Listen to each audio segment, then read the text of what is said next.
Okay, magandang oras sa mga nanonood ngayon at naghihintay sa araw na ito sapagkat ito ang araw tinalaga para sa ating lahat na mag-aral ng salita ng Diyos. Salamat at magandang location natin ngayon. Kaya gusto ko po na kayo'y masaya dahil masaya dito sa amin. Ano po?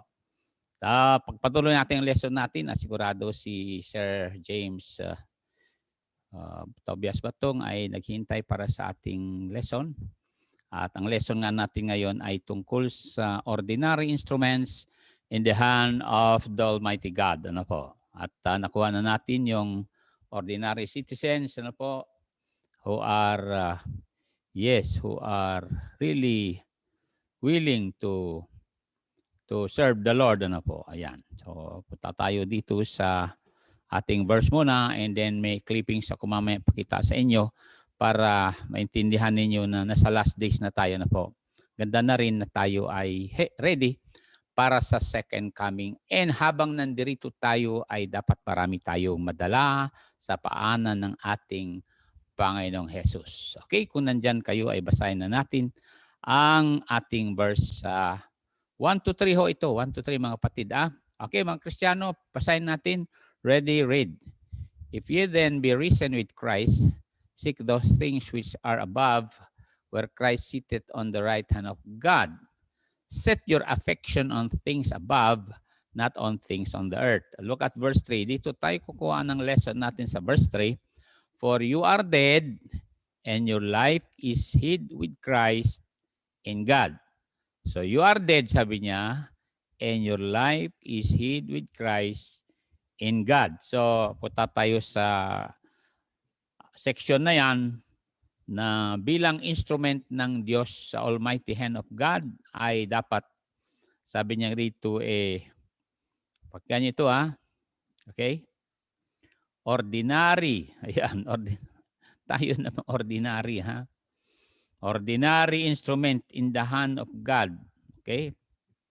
Ay dapat naintindihan natin na tayo ay dead. Ano po? Dead. Dead in Christ. Okay, sundan natin yung verse na yan para maintindihan nyo. Romans 6:11. Ayan. Romans 6:11. Okay. Romans 6:11 ay, ayan. Tingnan natin to Alright, kung nandyan kayo, sigurado na intindihan na ninyo yan. Okay. Ready? Read. Likewise reckon ye also yourselves to be dead indeed unto sin. Dead indeed unto sin, but alive unto God through Jesus Christ our Lord. Papansin nyo, dead to sin. Ano po? So, salamat sa Diyos. At we are here to glorify the Lord. Ano po? Ayan. Tingnan natin ito. Ang ating lesson ngayon ay ordinary instruments in the hand of the Almighty God. Ano po?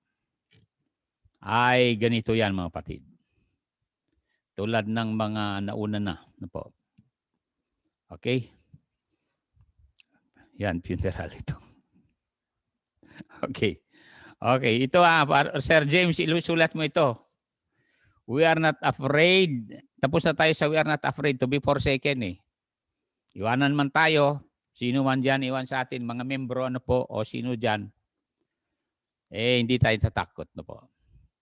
Pero yung lesson natin ngayon, Sir James, ay we ordinary instruments in the hand of the Almighty God are not afraid, ano po, to make ourselves available. Because ito na, ready. Pakisulat mo, Brad. We had already performed our funeral service for sin, for self, and for worldliness. Yan ang ating tutukan ngayon. Wait, ulitin ko We are willing to make ourselves available for God's service because we had already performed our funeral service for self, for sin, and worldliness. Ibig sabihin, we don't respond to the offer of Satan to commit sin. Ano po? Or we don't respond to revenge na no more. We are not fighting for ourselves anymore. Ano po? Because we are dead. Sabi niya nga dyan eh. Reckon also yourselves indeed dead into sin. Sabi nga palagi ni Pastor Howard Quillan, di ba Pastor Lopez? When you feed a dead chicken, they don't respond. Ganon din dapat tayo na pag nag-offer si Satan ng kasalanan, na alam natin ikapahamak natin, we don't respond and accept it. Why? Because dead indeed unto sin na nga tayo. So we had already, why is it that we made ourselves available for God's service? Because we had already performed our funeral service for sin, for self, and for worldliness. Ganyan nagtatagumpay mga Kristiyano po. Risen na nga tayo eh. Iba yung level mo pagkat you are walking with a risen Christ and also you are a risen being. Ay malinaw yun sa Bible mga kasama. Oh, okay, mag-pray muna tayo. Heavenly Father, I thank you for my brothers and my sisters now who are watching this program. And I bless those who are watching at our Facebook, the YouTube, and also our local television program here in our city, that thou wilt speak to hearts, knowing, Lord Jesus, that you love everyone and you want everyone to be saved and you want the saved people to bear fruit. Lord, we can never bear fruit if we are not dead to self, to sin, and to worldliness. To God be the glory now. I bless my brothers, my sisters. In Jesus' name, amen. So, salamat nandiyan kayo. Tata tayo sa lesson natin ako. Sabi niya sa Galatians 2:20. Ibig sabihin na tayo mang kasama ay ibang level na tayo. Ganun ho yan. Wala na tayo dun sa tinatawag na children of wrath or children of the devil na level. Nasabi na Apostle Paul, you were enjoying those sins before. Now you have repented, you must bear fruit unto righteousness. Ganun po yung mga kasama. Therefore, we need to realize that we are dead to sin. Alam niyo mga kasama, hindi ka gaano masaktan kung halimbawa may manakit sa'yo, kung sabi mo, I'm already dead eh. Oh. Galatians 2:20 para makita niyo itong sinabi na Apostle Paul sa ating lahat to hindi lang sa amin. So sa mga pastor na hindi pa nag-funeral service sa kanilang sarili for self, for sin and worldliness, ay sabi ko sa inyo mag-funeral service na kayo. Ibig sabihin, you are dead, now you are a risen soldier of the cross, ready, ano sabi niya? Ready, begin. I am crucified with Christ. Nevertheless, I live, yet not I. Pansin nyo ngayon? But Christ live in me. When you said, I am crucified, ibig sabihin niya, are dead. Oh. And the life which I now live in the flesh, I live by the faith of the Son of God who loved me and gave Himself for me. So realize, sa aming theology class, when you say, I am crucified with Christ, ibig sabihin, you are dead na. No. You have no more time to fight for your right. Wala na. Bakit? Your only right is to do right eh. Kaya nga sabi niya, seek ye first the kingdom of God and His righteousness. All these things shall be added unto you. Alam mo mga kapatid, mga kasama, na kailangan we need to die to self para sabi ni Lord Jesus Christ, yung binhi na itanim mo will die, di ba? And then, dun na lamang siya, mag-resurrect para mamunga. Yun ang habol natin dito. Christians who are not dead to self, hindi pwede mabunga yan. Bakit?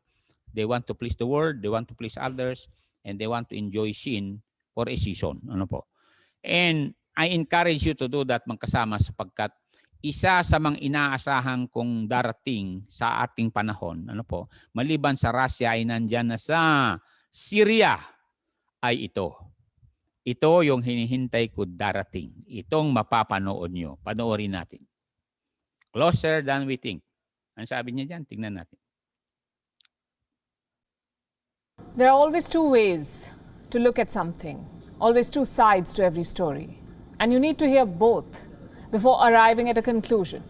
But when each side claims to be right, when each side claims to be the victim, who does one really believe?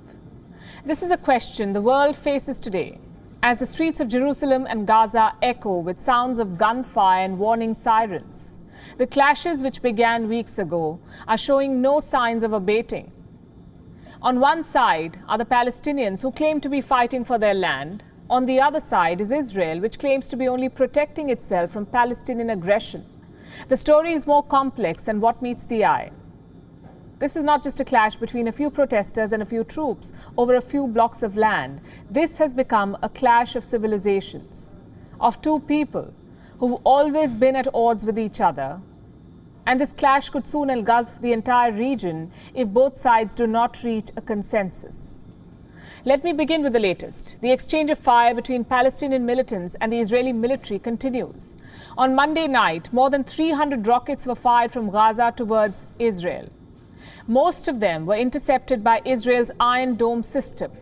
The Iron Dome is an all-weather air defense system. It is designed to counter short-range rockets and artillery shells. And it operates day and night, even in bad weather. It can reportedly respond to multiple threats simultaneously. So this Iron Dome intercepted most of the rockets that flew from Gaza, but not all of them. 2 Israelis are said to have died in the attacks. According to Reuters, both victims were women. The images have emerged now. They show paramedics rushing bodies of those injured in the attack to a nearby hospital. Several other Israeli locals, most of them old, were also injured in the attack. We're standing in Ashkelon, a city in southern Israel. The house behind me was hit by a rocket overnight fired from Gaza by terrorists. It is one of more than 300 rockets fired from Gaza at Israel.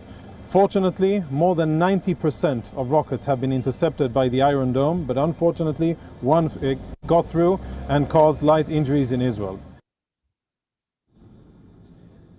Now, in response, Israeli forces launched airstrikes on Gaza.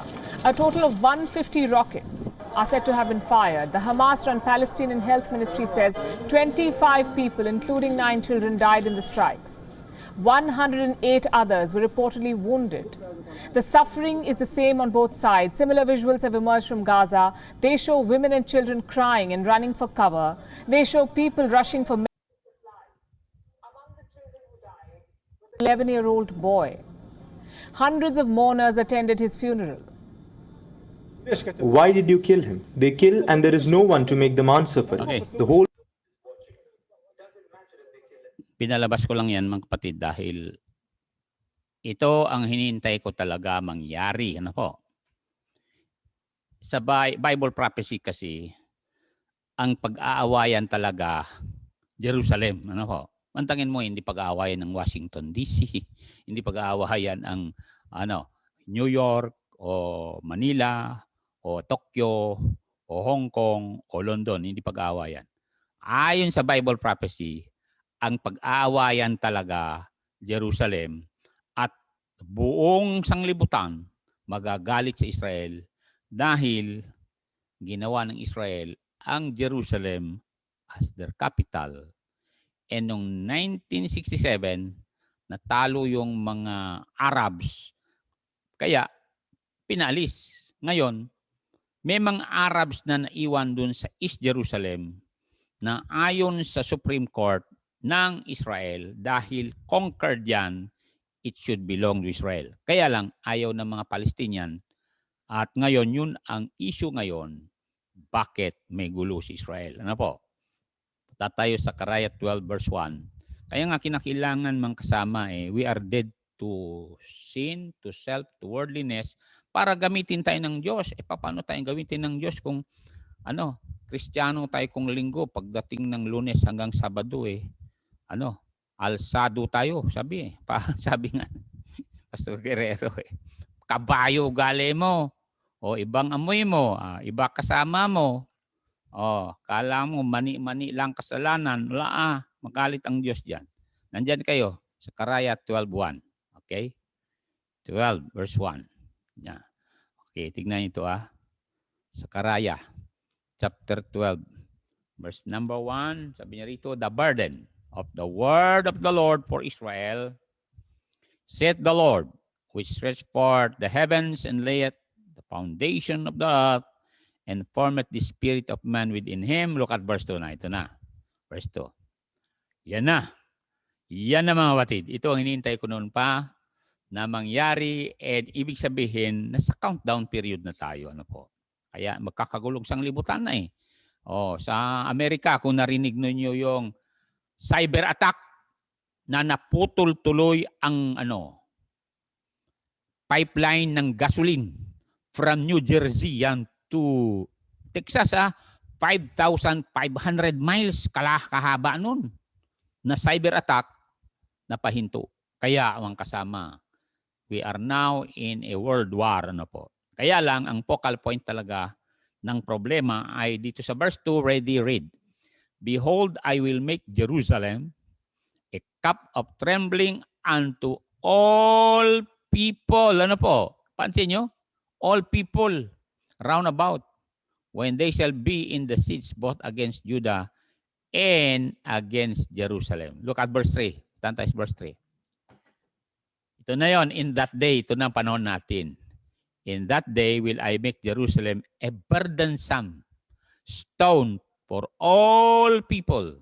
Kaya ngayon, daming galit sa Israel ngayon dahil sa Jerusalem all that burden themselves with it shall be cut in pieces. Abay, pagtanggol ng Diyos ang Israel.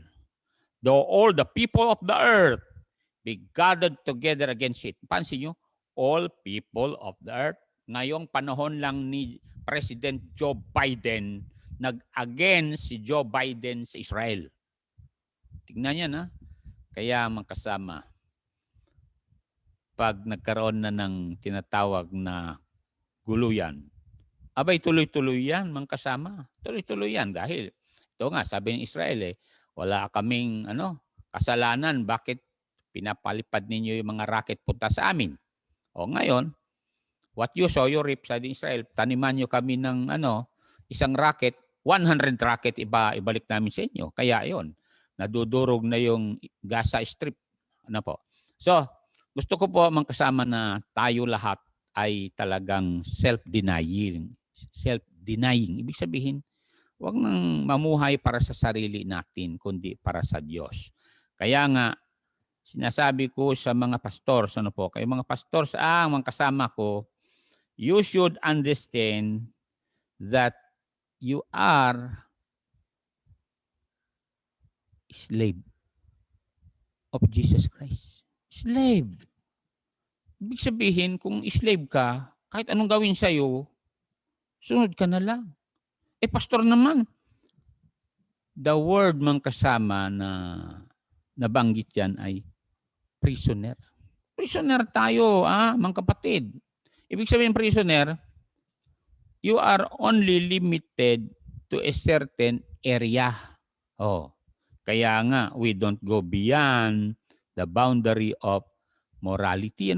We make ourselves pure and clean in relation to the opposite sex. And then we'll see to it that our financial expenses must be in accordance to the word of God. Totoo yan mga kasama dahil we are stewards katiwala tayo ng Diyos.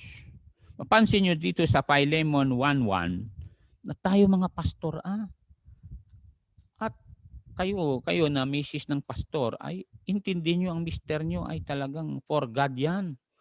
Talagang for God. Ibig sabihin, kung ano yung ginagawa ng mister nyo na talagang nagpapakumbaba, ganon. Kaya mga misis ng pastor, kayo dyan. Huwag niyong salungatin yung kalooban ng Diyos na sinusunod ng pastor. Ngayon, kami na single, Wala kang problema dyan po. Dahil for better, for worse, susugod kami sa hirap man sa ginhawa kasi wala naman kaming iniisip mahirapan maliban sa sarili namin. So kayo mga pastor, kausapin ninyo. Kung may mag-aasawa kayo, kausapin niyo, mapapangasawa niyo. Ang ating tatahakin, hindi basta-basta to, sabi niyo, Oh, okay, basahin muna natin to. Alright? Ano sabi niya? Verse 1. Paul, a prisoner of Jesus Christ, and to Timothy, our brother, and to Philemon, our beloved, dear beloved, and fellow laborer. Mapansin nyo, prisoner. Kaya the moment you understand na prisoner ka, katulad ko, I am prisoner of Jesus Christ. Kung anong gusto ni Lord Jesus Christ, yun ang sundin ko. And meron naman tayong protocol dito, Holy Bible na po, na dapat natin sundin para hindi tayo magkamali. Para walang mag-backslide, wala bang ma-stumble sa atin na po. Kaya ingat lang tayo, as I said nga sa mga kapatid ko, kung ano man nasabi ko noon, forgive me, po.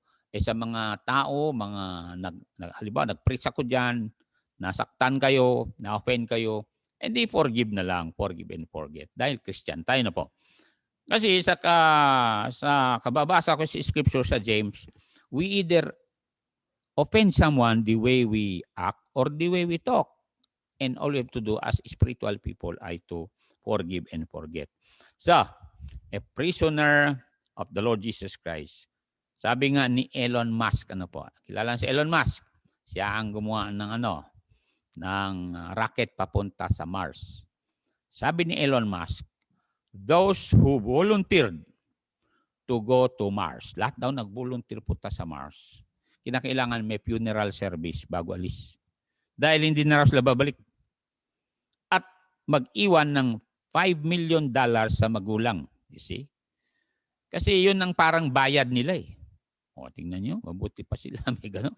Ngayon, walang guarantee talaga babalik sila. Kaya lang kung may babalik, halimbawa, nag-survive yung kanilang rocket punta sa Mars, nakakuha silang bato doon, at pag may babalik, ay may another $5 million nilang tatanggapin. Ay, kung ako, wag na. Bakit? Walang hangin doon.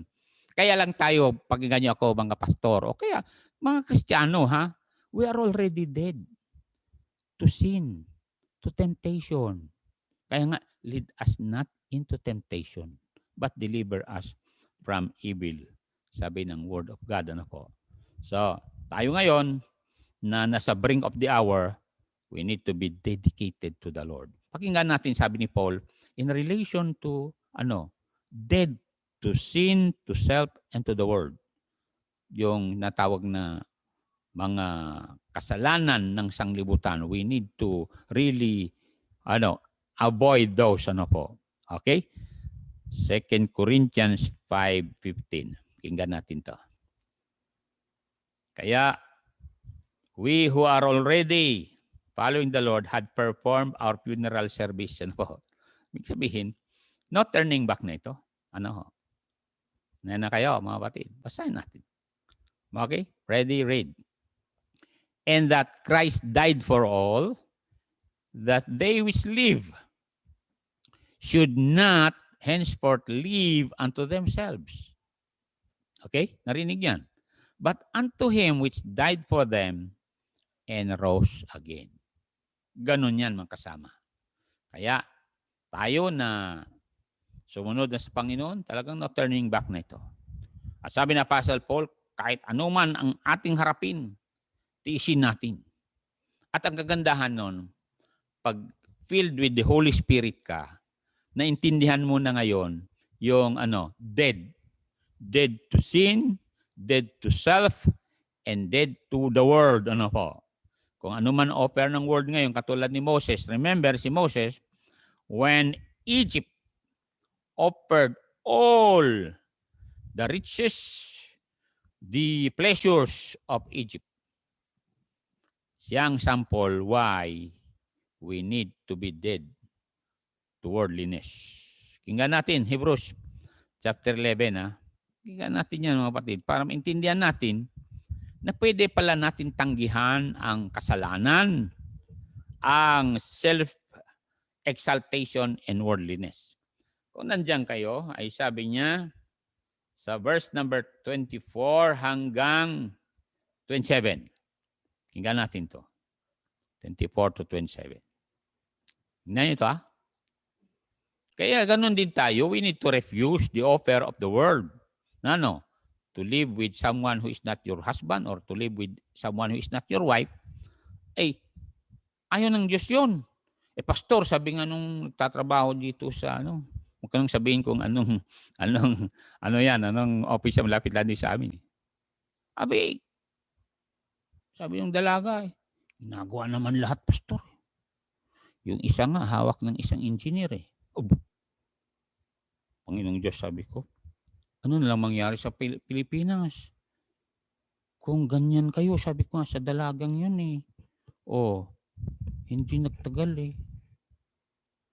may pakwan. Katapos, wala maingay. Mga kapatid, tama ang sinabi ni William Burke. Evil abounds because few good men and women are silent. Pag nangyari ang mga kasama at wala talaga matino, ano mangyari? Baka mahulog yung mga asteroid sa atin. Okay, paginggan natin si Moses. Now we can follow him because he is not an Egyptian. Remember, he is a Hebrew. Ganon tayo. We are not Egyptians. We are Christians. Narinig mo, brother, sister, Ready? Sign natin. Begin. By faith, Moses, when he was come to years, refused to be called the son of Pharaoh's daughter, choosing rather to suffer affliction with the people of God than to enjoy the pleasure of sin. For a season. Alam niyo ba kung bakit for a season? Kasi maya-maya magkasakit ka. Oo nga, masarap nga, pero nagkasakit ka ng Egyptian sickness. Kawawa ka. Verse 36 o 26. Stemming the reproach of Christ, greater riches. Bakit? Eternity, pag nag-usapan natin dito, eternal rewards than the treasures in Egypt. Ano yung treasures ng Egypt ngayon? Wala na, puro mami na lang. For he had respect unto the recompense of the reward. May reward kung sumunod ka kay Kristo, kapatid. Tulad ko ngayon, daming reward. Kaya nga, nagulat ako doon sa Apusing Dagang, dami kong reward. Pastor Reggie. Pagdating ko rito, ang dami na naman reward. Yung iba nga, nagpadala lang sa GCash. 27, nung sabi niya, by faith, ito palang sekreto. Bakit tinanggihan niya ang worldliness or Egyptian pleasures? Ready, read. By faith, he forsook Egypt, not fearing the wrath of the king, for he endured, ito na, as seeing him who is been invisible. Kapatid, Brad, sis, wherever you go, you must understand that the invisible person is with you all the time. He is there all the time. Katulad yan, nandito ako sa tabing dagat. Sabi nga ng Psalmist, sa dagat ka man, o kaya doon ka sa buwan, o kaya sa ilalim ka ng lupa, kahit saan, nandyan ang Diyos. Omnipresent siya, kapatid. Kaya huwag niyong sabihin na, wala naman nakakita Wala nga nakakita. Pero every time, sabi ng isang physician, every time you have a relationship with someone who is not your wife or he is not your husband, a microbe will be left behind in your body. You may not feel it today, but when you grow old, lalampas ka na ng 60, ganun, something is getting wrong. Bakit yung mga microbes tumadami yan? And yan ang dahilan kung bakit sabi ng Diyos sa mga Israelites, pagdating nyo sa Canaan, lipulin lahat. You know why? Dahil napakarumi na yung mga nandun. Okay? Basahin natin para makita nyo yung Genesis 15:16. Yung iniquity of the Amorites. Talaga wala silang morality. Kaya we need to be dead to sin, to self and to worldliness, so that we will not be contaminated with the virus of immorality. Ready? Read. But in the fourth generation, they shall come hither again. Babalik sila sa Canaan. For the iniquity of the Amorites is not yet full. Tingnan niyo na, dumadami daw yung kasalanan yung mga Canaanites na mga Amorites. Tinawag na Amorites ito kasi the word Amor means love. Yan ang mga unrestrained love. Ano ho? Kahit ano lang, yan ang tinatawag na eros. Ano po? More on the flesh, more on the lust of the flesh. And it breeds worms. Kaya nga, sabi ng Proverbs, the people who has no discipline in relation to morality will plant worms in their body. Ay, malinaw yan. O, pakinggan natin sa Proverbs para maintindihan nyo sa chapter 5. Kaya nga, lahat kayo nanonood sa television, kung meron kayong ginagawa dyan, hindi nyo kasama, hindi nyo asawa, sinasamahan nyo, kala nyo, okay lang ngayon. Kaya nga sabi ng Bible, enjoying sin for a season. Pero later on, ano mangyari? Ang sabi niya, chapter 5, verse number 11 hanggang 13. Tignan niyo ito. 11. Ang sabi niya? And thou mourn at the last. Ibig sabihin, sa sunset of your life, magsi-senior citizen ka na, doon mo na maramdaman yung mga sakit na nakuha mo nung bata-bata ka. Oo. When thy flesh and thy body are consumed. Ang nangyari sa katawan mo, wala ng fighting cells. Kaya, ayan, dumadami na yung mga microbes. Bacteria na galing doon sa immoral relationship. 12. And say, how have I hated instruction? And my heart despised reproof. Kasi nung bata-bata ka, malakas naman ako. Wala yung mga sinasabi ng mga pastor na yan. Morality. Wala yan sa amin. Makaluma yan. Look at verse 13. Ito na. Remorse. Ano sabi 13? And have not obeyed the voice of my teachers, nor incline mine ear to them that instructed me. Tingnan mo yan. Bakit? Sa verse number 22-23, kaya nga we need to die to sin, to self, and to the worldliness para mabuhay tayong mahaba, masaya. Ito mga kapatid, masakit ho, pero ako, matagal na ako sa lupang ito. Marami ko nakita na talagang self-will ba, arrogant. Sabihan mo, wag, sabi ko, wag mo akong pakialaman, pastor. Ayan. Verse 22, his own iniquity shall take the wicked himself, and he shall be holden with the cords of his sins. Ayun, guilty conscience yan, di makatulog. He shall die without instruction, and in the greatness of his folly, he shall go astray. Kaya kung sino man nanonood sa akin ngayon, lang gagawin nyo para makaroon ng healing, punta kayo sa mga nanakit sa inyo at patawarin sila. And then, maghanap kayo ng pastor, i-anoint kayo ng oil para yung mga virus na nandyan sa katawan nyo ay ma-rebuke at talagang ma-detox. Nasa James ho yan, ang kasama. Totoo yan. Pero kung ayaw niyo sabihin, bayala na. He that covereth his sins shall not prosper. Kaya, yes, tayo mga pastora, we should have already performed our funeral services for sin. Sabi ng sin, nandito ako. Sabi patay na ako . Sabi ng self, akin ang kailangan, magkaroon ka ng ganito, ganon. No more. For worldliness, no more. Ganon yan.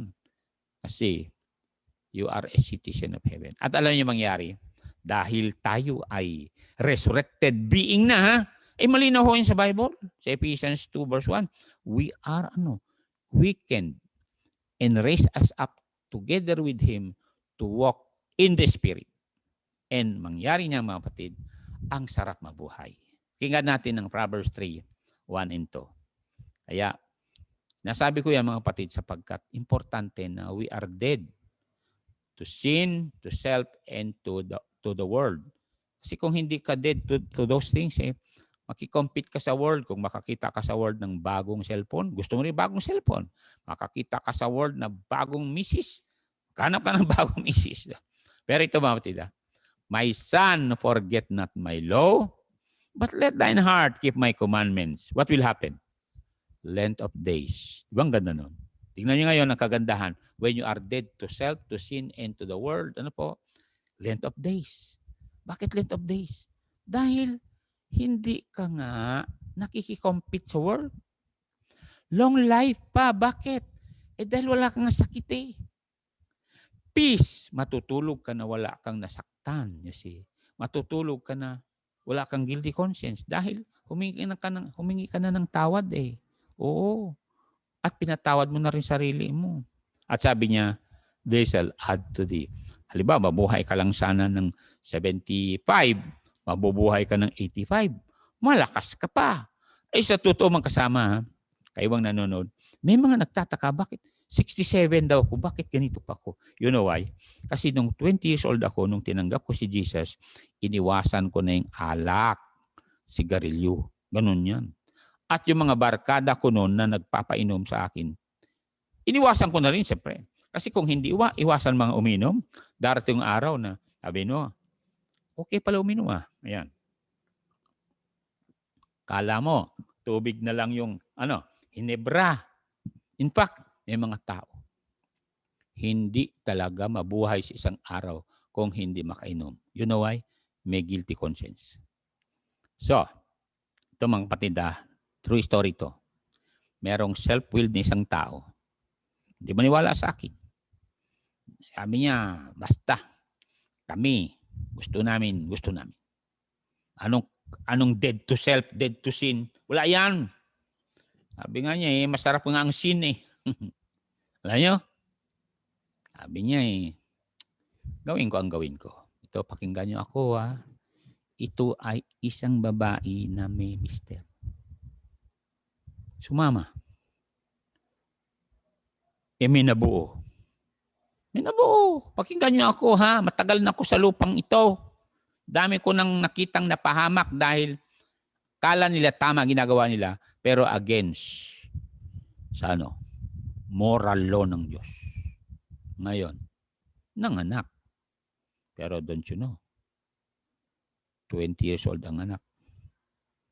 Na kailangan lagyan ng kadena. Narinig niya ako, narinig niya ako. Remember, be sure. Sabi ng Numbers 32:23. Pakita nga natin to. Kala niyo ang kasalanan, mani lang, hindi ho. Ang kasalanan ay kasalanan. Tatalian ka niyan, ahas yan eh. Ano sabi niya? But if ye will not do so, if you will not obey the Lord, sabi niya, behold, you have sinned against the Lord, and be sure your sin will find you out. Hahabulin ka rin ng anino mo. Don't you know that? Pero, if you are willing to forsake and confess your sins and forgive those who had hurt you, and talagang forsake that person who had done you wrong. Hindi, pagpatuloy mo pa kahit alam mo may asawa yan. Kasi may pera naman. Ay kapatid, kaibigan, aanhin mo yung pera. Kung magkasakit ka naman at dalhin ka sa Makati-Med, hindi makaya sa Makati-Med. Sabi, kinakailangan may bone marrow transplant. Dalhin sa Amerika. O wala, katapos ka na. Remember, tingnan nyo ito yung mga Canaanites, akala nyo yung AIDS ngayon lang, hindi. Yung mga Canaanites, yung mga buto-buto nila, yung bone marrow nila, may mga dumaan daw dun, sabi ng mga archaeologists, na mga uod. And they found out na ang age is as old as the human race because of immoral deeds. Ganun yan mga kasama. So, tayo naman, mga Kristiyano, anong gagawin natin? Araw-araw gawin natin itong Romans 12, 1 and 2. Kasi dead na tayo eh. We are no longer, enticed with sin. Hindi na, kung kasalanan yan, wag. Ayaw ko, ganun lang. Hindi ako taga-lupa para gawin yan. Sabi mo, taga-langit ako. Malinaw naman, taga-langit tayo, di ba? Citizen of heaven, saints nga eh. Ano sabi ng Romans 12:1 and 2? Araw-arawin natin ito. Kaya nga, you need to perform your funeral service. At gagawa ka ng panata sa Diyos. Sabihin mo sa Kanya, I'm dead to sin, to self, to righteousness. And I'm going to do this every day. Ito na. Verse 1. I beseech you therefore, brethren, by the mercies of God, that ye present your bodies a living sacrifice, holy, acceptable unto God, which is your reasonable service. Yun na ngayon ang inyong iharap sa Diyos. Kasi templo ng Diyos ito eh. Brother, sister, narinig mo ako. Look at verse 2. Ito na ngayon. And be not conformed to this world. Bakit? You are already a child of God. But be ye transformed by the renewing of your mind. Ibig sabihin, huwag ka nang mag-isip katulad ng iniisip ng sanglibutan na you want to become popular, you want to become wealthy. What is the use of being wealthy kung hindi ka in good relationship with the Lord? Hindi ho masama na marami kang pera basta you are involved in in the ministry. O katulad yan, meron naman tayong gagawing building. Okay? Renewing of your mind that ye may prove what is that good, acceptable, and perfect will of God. Ganun yan. Will of God ba na nag-iisip ako ng tungkol sa mga bagay na makasanglibutan? Hindi na. You need to set your affection on things above. You need to think of souls being saved. Ganun yan, lalo-lalo na itong mga parating na araw. Don't you know? Itong nangyayari sa Israel. Nangyayari sa South China Sea. Nangyayari sa Black Sea. Nangyayari sa Amerika. Yung cyber attack. Don't you know? Ang tali-talino ng mga Amerikano pagdating sa computer, bakit na-shutdown ng mga hackers yung kanilang computer? To make the oil flow from New Jersey to Carolina to Alabama and then to Texas. Shutdown. Punta kayo sa internet nyo, sabihin nyo, hack Colonial Pipeline. Kasi ang pangalan ng company na naggumawa ng pipeline ay Colonial Pipeline. Na-hack na cyber attack. Kaya crippled yung West Coast ngayon, crippled. Kinakailangan magdala yung mga yung mga tanker ng mga gasolina sa gasolinahan kasi wala na raw. Amerikana yun, Kaya tayo, nagdidepende rin tayo sa awa ng China, don't you know that? Para hindi ma-cyber attack itong kuryente natin. Hawak nila yan. Kaya nga sabi ni Senator Gatchalian, wag natin let us not offend China because they might shut down our NGCP because 40% of our national grid owned by China na yan. Pag-ari ng China. Kala nyo 100% hawak natin to. Dati-dati nung Napocor pa. Napocor, naalala nyo yun? Bata pa kayo kasi. Ngayon, NGCP na. Hawak na ng China ang 4% ng kuryente natin.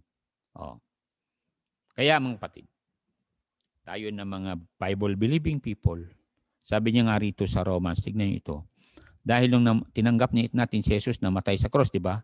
Nailibing at nabuhay muli, nagkaroon tayong tinatag na Calvary Baptism. Okay? Dahil nagkaroon tayo ng Calvary Baptism, na we were put to death in Christ, we were buried in Christ, resurrected in Christ. When we accept Christ, iba yung water baptism dito. Pero tingnan natin yung Calvary Baptism. Romans 6. Sabi niya? Verse 4. Tingnan natin ito. Ito na yung sinasabi natin sa Bible na baptism of the Holy Spirit when we accept Jesus. Ayan. Therefore, we are buried with him by baptism unto death. Mapansin nyo, unto death. Hindi water baptism to. Ito yung Calvary baptism. That like as Christ was raised up from the dead by the glory of the Father, ito na, even so, we also should walk in what? Newness of life. Dahil tinanggap natin namatay sa cross, nailibing at nabuhay muli, and when we accept Him, the Holy Spirit, dip us into Christ's death, burial, and resurrection. Therefore, we should walk in the newness of life na. Wala na yung, worldliness. Wala na yung pleasing the world. Wala na yung, conforming to this world. Ganun niya, wala na yan. Dahil we are now a chosen generation. Kaya, mga kapatid, walang magawa si Satanas sa'yo pag ikaw ay dead to sin, to self, and to worldliness. Pakinggan natin ang Revelation. Revelation 12:11. Ano pang magawa mo sa patay? Buhusan mo yung bunganga ng patay ng tubig. Hindi mag-respond yan. Ilapit mo yung alak diyan sa bunganga ng patay. Hindi na niya tanggapin yan. Ganon din sa atin. Kahit anong ilapit sa atin, hindi na. Bakit? We don't respond to commit sin na. Ano sabi niya rito? Ano sabi niya? Revelation 12:11. Ganon ho ang sekreto bakit nakarating ako sa level na ganito. Ilan ang tao na nakit sa akin, nang bully sa akin, ng lamang. Hindi ko ito pinatulan kasi dead nga ako eh. Hinayaan ko ang Diyos na gumanti. Ready, read. And they overcame Satan by the blood of the Lamb, number 1. Number 2, by the word of their testimony. Katulad, testimony natin. We are already citizen of heaven. Next ay sabi niya, and they love not their lives unto the death. At patayin ka. Bakit? Hindi ka naman pupunta sa impyerno eh. Patayin ka naman dahil kay Kristo. Kaya ganun ho yung kasama. Kahit patayin ka na, hindi ka matakot. You know why? Kasi dati ka nang patay eh. You see, you are dead in Christ, sabi nga niya eh. Kaya, sinabi ng Bible sa Matthew 10, pakinggan niyo ito. Matthew 10:28. Dapat, di tayo matakot. Patayin tayo. Kaya nga, kahit saan na punta, di ba, Pastor Reggie, punta kami dyan sa inyo. Okay lang. Punta kami sa Bantay Sulana, kakita kami assassin. Okay lang. Okay. Totoo yan. Punta kami Pastor Bukel Santa Maria, nakakita naman kami ng assassin. Okay lang. Ready, read.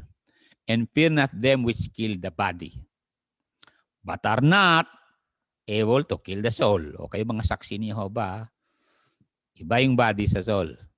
Kaya nga, mag-aral naman kayo.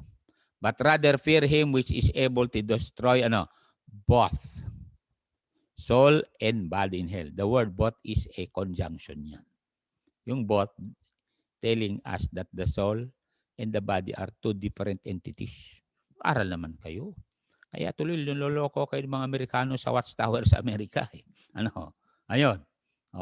So, what I'm trying to say mga kapatid ay ganito. We are already dead. Therefore, patayin ka man, be absent in the body is to be present with the Lord.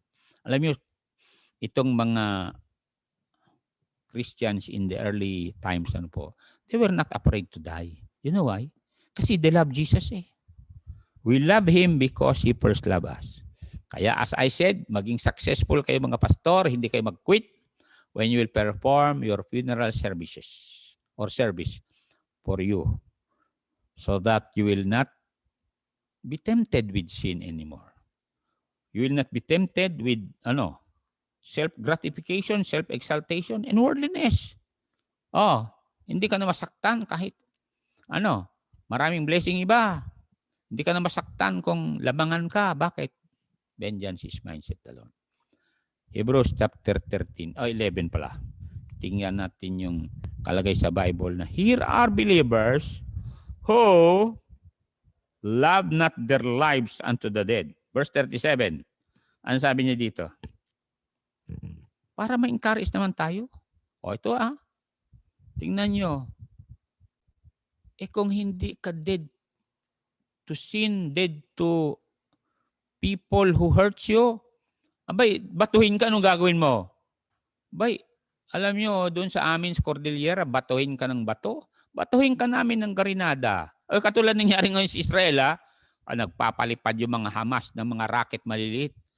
Dumating yung Air Force ng Israel, binumbas lang 1,000 pounds na bomba. Abay, natumba yung 12 stories Pero ako, mga kapatid, pinagbabato ako nung dumadaan kami dun sa kasi kami from our place to Cabugao, dumadaan kami sa ilog, sumasakay kami sa bamboo raft. Mantakin mo dun sa taas, pinagbabato-bato kami. Wala naman kaming kasalanan. Kaya nga sabi ko sa inyo noon nung sa Longga po ako, mag-ipon nga ako ng mga Armalite. Balikan ko mga yon. Boy, salamat sa Diyos. At I'm dead to revenge. You see? They were stoned, they were sawn asunder, were tempted, were slain with the sword, they wandered about in sheepskins, in goatskins, being destitute, afflicted, and tormented. Verse 38. 38. Kaya mga Kristiyano, mabuti nga ngayon, ang sarap-sarap ng buhay natin, kaya abutin pa natin yung mga lugar na wala pang gawain. Para naman makarating kayo sa aking kalagayan ngayon. Tingnan niyo, beautiful world itong mahangin dito. So, ayan, kayo dyan. Ngumiti naman kayo. You need to enjoy with me. You know why? Because I'm enjoying life. Why? Because I'm dead to sin na nga eh. Dead to revenge or dead to anything that will hurt me. Okay, verse 38. Ano sabi niya? Of whom the world was not worthy. They wandered in deserts. Pasalamat tayo, tinatanggap pa tayong Pilipinas. And in mountains. Mantakin mo yan. And in dens and caves of the earth. Ganyan nangyari sa mga early Christians. Yet, alam niyo mga kapatid, they rejoice knowing that they are, sabi ng 16, balik tayo sa verse 16 11:16. Okay, 11:16. See? Kasi we are not of this world.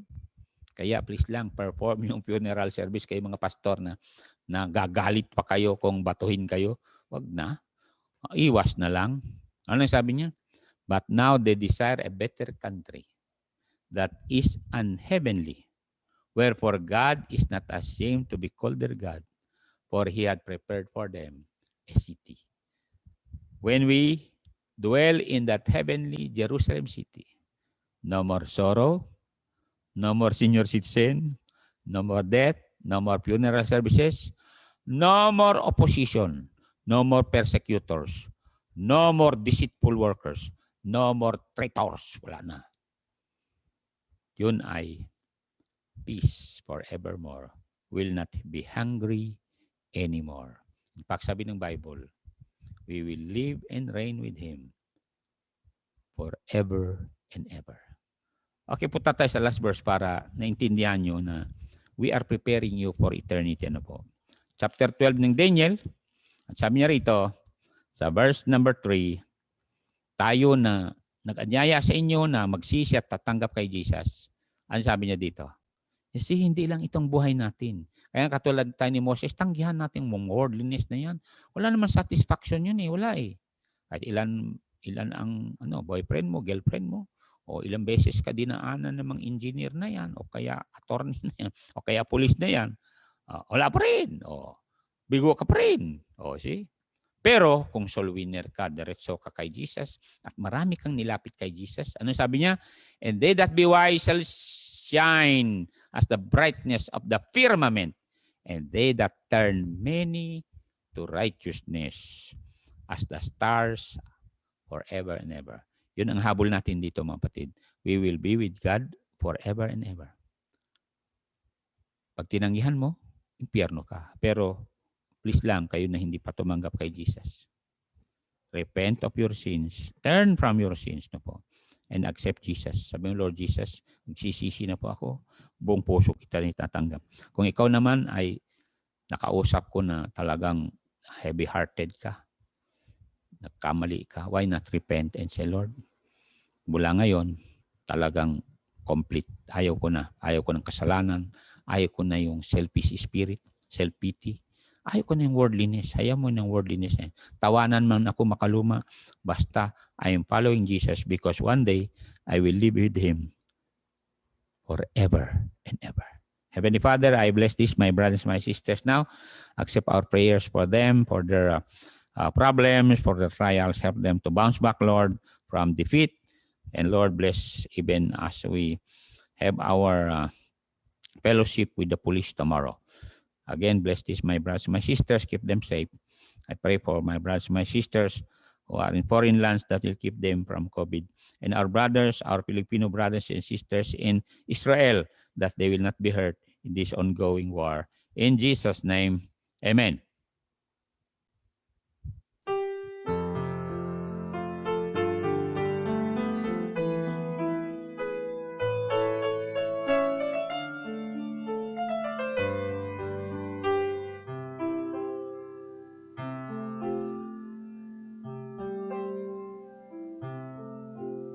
It matters so little how much you may own, the places you've been, or the people you've known. It all comes to nothing when placed at His feet. It's nothing to Jesus, just memories to keep. Only one life, so soon it will pass. Only what's done for Christ will last. Only one chance to do His will. So give to Jesus all your days. It's the only life that pays. When you recall you have but one life.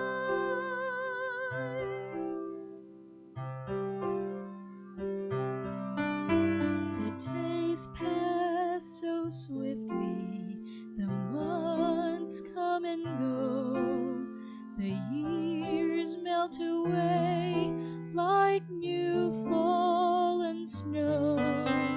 Spring turns to summer and summer to fall. Autumn brings winter, then death comes to call. Only one life, so soon it will pass. Only what's done for Christ will last. Only one chance to do His will. So give to Jesus all your days. It's the only life that pays. When you recall you have but one life. Only one life, so soon it will pass. Only what's done for Christ will last. Only one chance to do His will. So give to Jesus